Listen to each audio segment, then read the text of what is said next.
أهلا وسهلا بكم مشاهدينا الأعزاء على قناة الأزرق سبورت. سنتكلم في هذا الفيديو عن موعد مباراة الريان والأهلي في دوري أبطال آسيا للنخبة 2024، وذلك تابعونا لمزيد من التفاصيل والتحليلات حول هذا اللقاء المهم. لكن فضلا وليس أمرا، اشتركوا في القناة وفعلوا جرس الإشعارات ليصلكم كل ما هو جديد.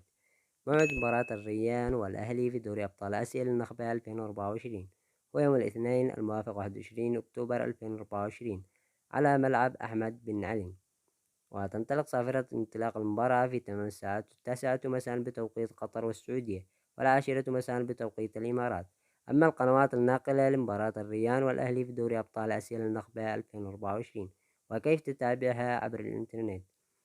تحظى مباراة دوري أبطال آسيا للنخبة 2024 بالعديد من محطات النقل، أهمها قناة بي إن سبورت المخصصة لدوري أبطال آسيا، وكذلك شبكات قنوات السي السعودية. كذلك يمكنكم مشاهدة مباراة دوري أبطال آسيا من خارج السعودية عبر قنوات الكاس. أما في الإمارات سيتم نقل البطولة عبر أبو ظبي الرياضية.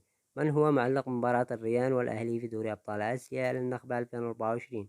شبكات قنوات بي إن سبورت أسندت المباراة إلى حفيظ الدراجي، بينما يعلق على قناة اس السعودية عبد الله الحربي وسعد يحيى، بما يتولي أحمد الطيب التعليق على قناة الكاس. بالنسبة لأبو ظبي الرياضية فالمباراة بتعليق بلال علام، هذه بجانب إذاعة المباراة على قناة الربع العراقية بتعليق مناف الحمدين. والسلام عليكم ورحمة الله وبركاته. شاركونا توقعات كل مباراة في قناة التعليقات.